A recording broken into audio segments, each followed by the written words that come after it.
Welcome back to Metal Heroes Review, episode 60. Yeah, I had to start over this one because I had to stop in the last video due to the fact I had dinner ready. So, nothing I do there. So here we're reviewing the 5th ever Super Sentai release, Jin Setsu Spielban. Yes, the name itself is from what I've heard, it's named after Steven Spielberg, the director. Released in 1986, which also the same year. What was released the very same year? Flashman. And also same year my parents got married. So, in the case of this particular one, well, we're talking about here the first 2 episodes, and there's a quite interesting start with this one. So we start out with this young girl named Mirari, who's looking for her brother, Daroga, who's an inventor who reminds me a lot of a gossip from Case Closed, where his stuff kind of works and then it just doesn't work at all.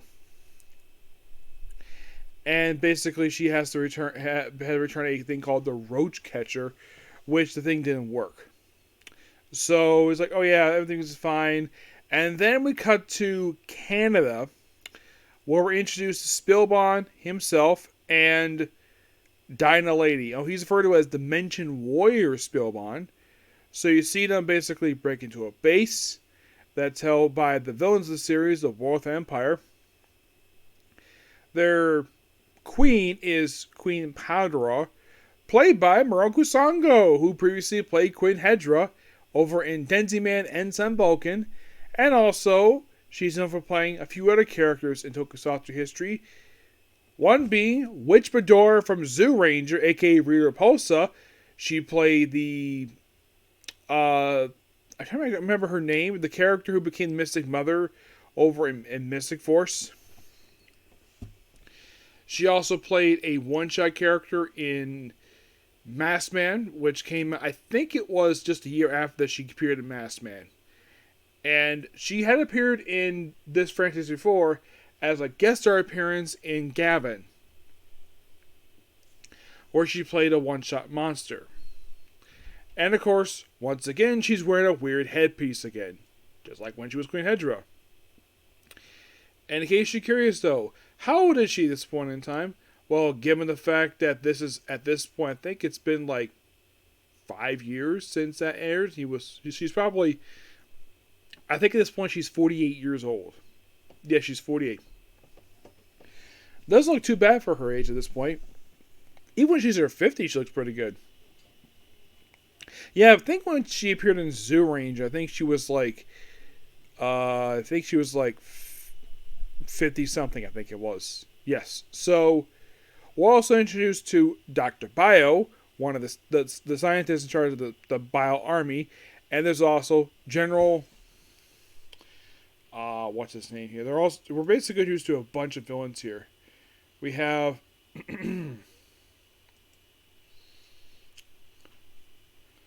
so the other villains are Machine Army Leader General Death Zero, Bio Army Dr. Bayo,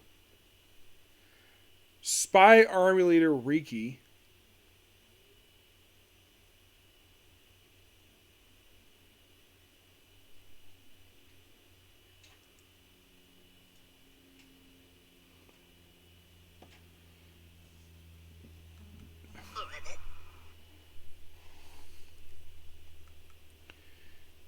there's also Shadow and Geisha, which are these 2 spies. And they pretty much appear from the first episode and are here to like, well, we'll get to the final appearance later on. Yeah, the grunts of the series are known as, well, there's also, not her, the Kai clones. Yeah, when I saw these guys, I'm like, yeah, these guys remind me of basically like, yeah, they're based on Gold Mask from Gold Ranger. Interesting the fact they actually do this. And the fact that apparently their masks were used for like episode 15 of Kamen Rookie.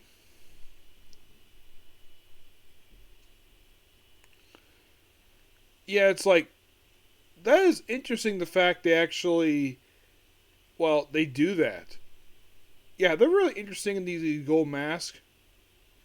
Yeah, and they do appear in VR Troopers as slugs. Yeah, speaking of VR Troopers, this is the B footage they actually have.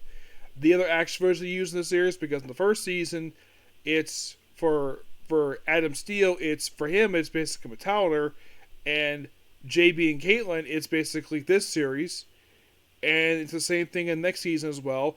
Though in the case of Adam Steele, they replaced Metallica because I think they ran out of stock footage from Metallica, and replaced it with Space Sheriff Snyder.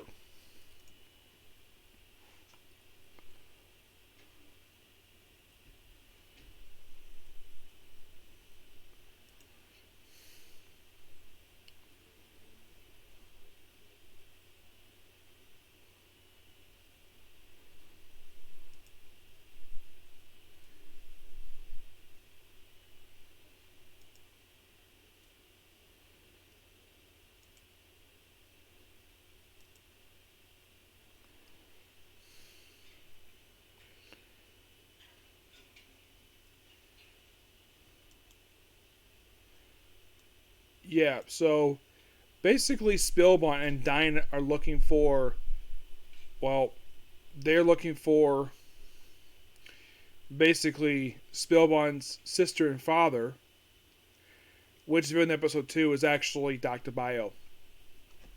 Yep. So they get there, try to build the base, but they're not there. They're also confronted by the first monster of the series, which is known as Mecha Shoulder. Yes, that's the name of this thing. They had this thing also for a bit where they introduced the monsters at the end of like some of these episodes, or at least in case of one appear in 2 episodes. Yeah, the first set of monsters was Battle Mechanoids.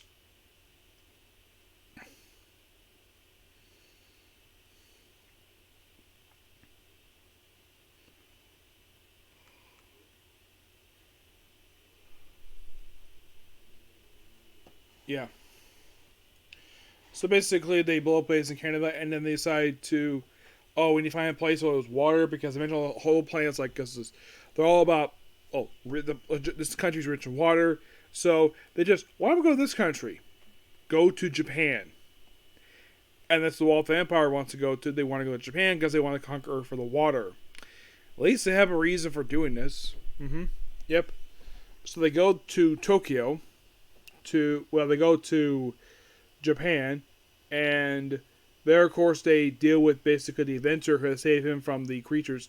We also see that Spielban is played by Space Sheriff Shriven. Well, his actor, anyways. Yeah, which makes him the first and only Metal Heroes actor in Metal Heroes to play 2 different Metal Hero protagonists.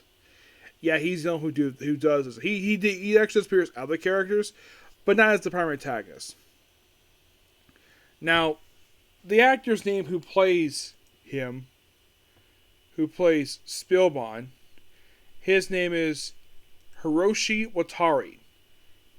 And he's still very much alive, don't worry about that. Yeah, this was actually his 3rd character he played in this series. Yes, he previously appeared in a previous series, and he also made a cameo appearance in every next series as well. He apparently also appeared in several of the...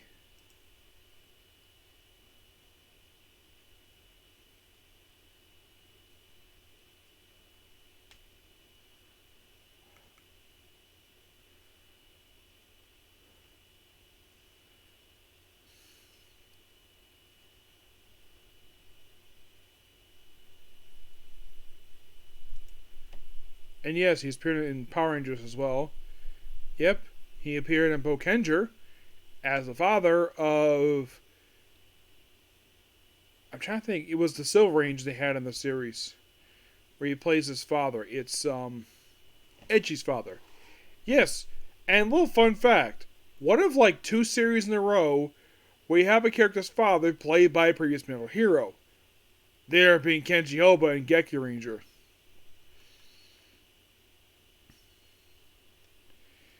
Yeah, and Spielban himself, he appears in every episode. He does not miss an episode. Yep. Dinah herself is played by Makito Sumagawa. Now, she also played Riko in Kamen Rider RX. Well, she did that after she did this one. Because RX, this came out in 86. RX came out in 88. Yes, believe it or not, it was 1988 when this was released.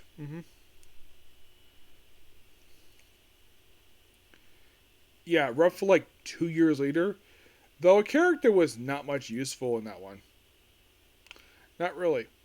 So, then they go up their ship, which the sequence itself reminds me of Schneider's ship from, Space Ship Schneider. And, by the way, when he transforms into Spielban, his armor form, he says, crystallize, and does a very similar stance that he did over in Space Ship Shivan. And he tells Diana to crystallize, and she does, which makes her the first female transformed hero in Metal Heroes, because in the previous one it was all guys. It was only one protagonist. You could say this one was the first one to experiment with that. Yes. Also, oh, by the way, the actress herself very much alive. She's actually in her, she's like about 60 now. Yeah, I think she's 60. Yeah.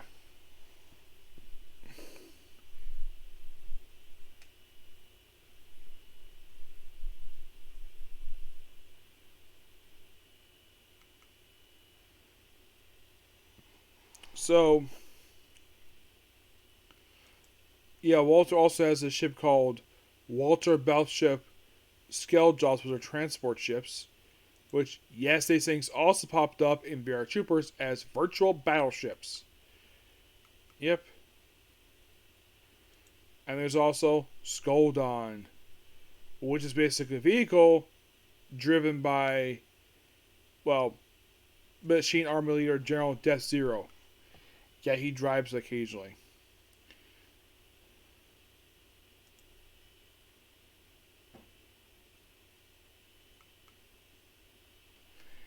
Yeah. So, they find him there, they go to Japan, they find a cave, deal with them, and they destroy the monsters, of course, new monsters in the next episode. They do have a brief flashback of what the heck is going on here. Let's start back with the full explanation in episode 2, because I explain this full in episode 2. So, the Walther Empire invaded the planet of Chai, I think I'd say pronounce it. It's Spielban's home planet, because of its water. That's the reason why they invaded, because they need it for their technology. They love using the water for technology.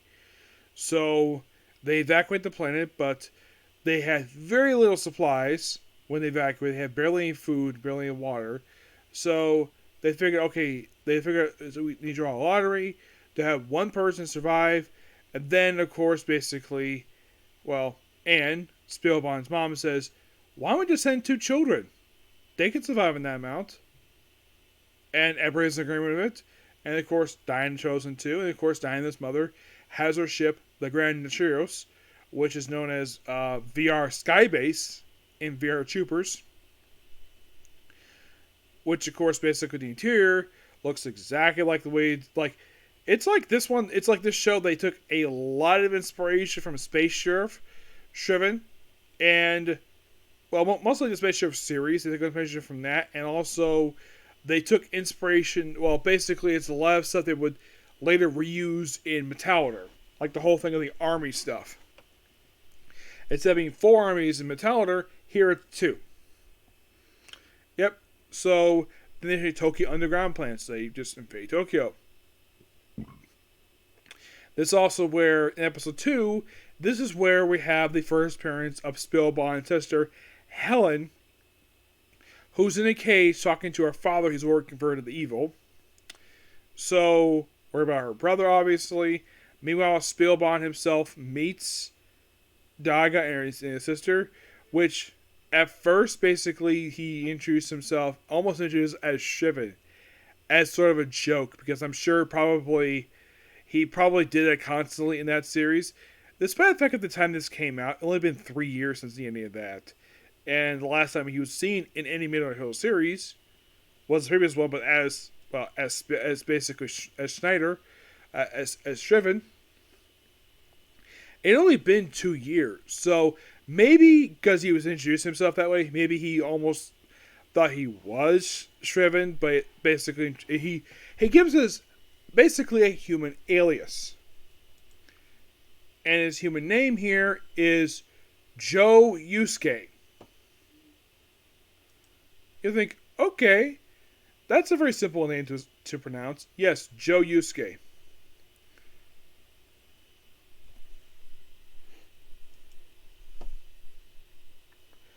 And his suit itself reminds me a lot of the Space Sheriff suits. I'm sure that because they do the sequence where they just bathe the thing in like this energy and then they transform.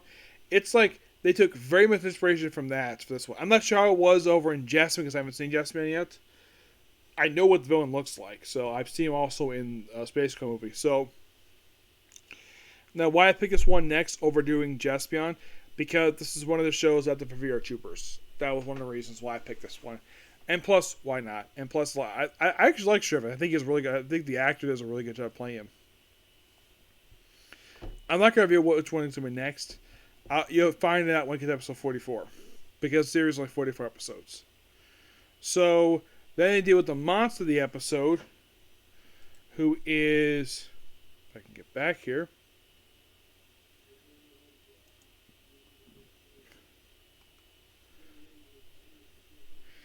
In episode, they debuted the episode 1. It's called Mecha Binder. Mecha Shoulder is like, okay, send a monster, and he appears in this one episode. And believe it or not, he does appear in VR Troopers.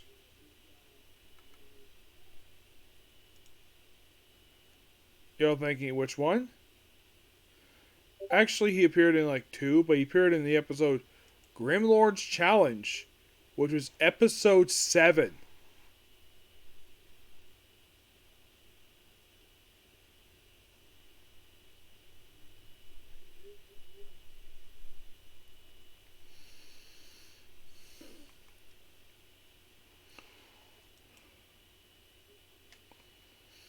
Yeah. Though they gave him a slight update. Well, he's a bit more shinier than he is over in this one. Metal Binder.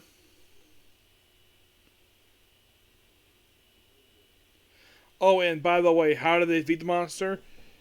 Quite simply, also take it from the Space Sheriff series, except using a double blade, similar to the laser sword, and then basically slicing right through the monster. Well, the robot anyways. Which is something they would not reuse in Metal Heroes, but actually in Kamen Rider, believe it or not. Yes, they reused this in RX just 2 years after this. This very technique of stabbing somebody with this big sword and stab right through the gut. And that's about the monster. Oh, and the Wolf Empire, they worked this thing called Walther, which is made of this water-like which is basically this water-like god that they worship. And for some reason, whenever the minions fail, they get punished, but not the queen herself. She's immune to be punished because she did not take part in the plan. Presumably, anyways. But I'm enjoying the series so far. Oh, and by the way, when they got aboard the ship, they were told, okay, they're setting a course for Earth, and they had to be in hibernation sleep for 12 years. They ended up being in hibernation sleep for 14 years. That's interesting. Yes, because at first, Spielban was 6, and Dinah was 4. And they check in like once every couple years. Like, when Spielban's 8, Dinah is like, I'm trying to think, like Spielban's 8, Dinah is 6, then it's Spielban 10, Dinah 8, Spielban 12, like, oh, okay. Yeah, and it's like once every couple years. And eventually, like, when we reach 12 years, like, that'd be 18, they're like, oh, can we get something to get out? Nope. They stayed in it for 2 more years. As for why they stayed in for 14 years instead of 12, that's a big mystery. Maybe some explored. Who knows? I haven't watched the rest of the series yet, so I don't know about that. But I'm enjoying the series so far. Yep.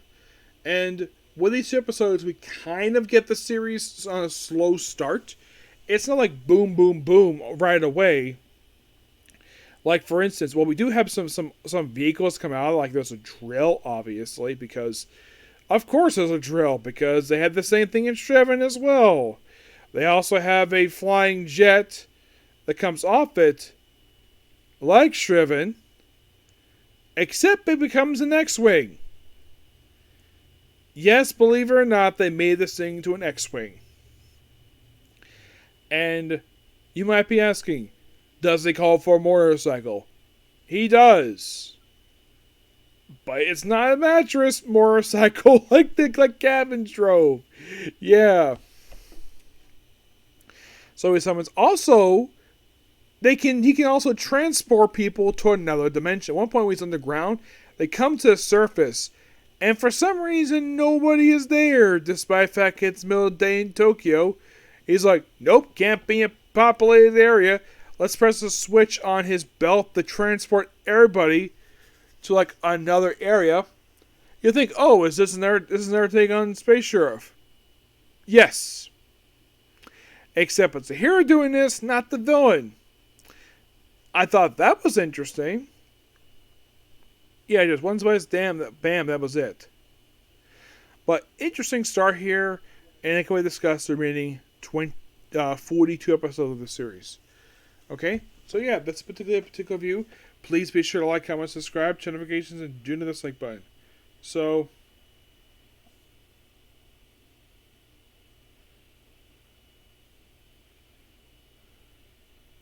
next up, basically, is going to be, I'm just going to go ahead and watch ReZero, and this is going to be a 90-minute episode.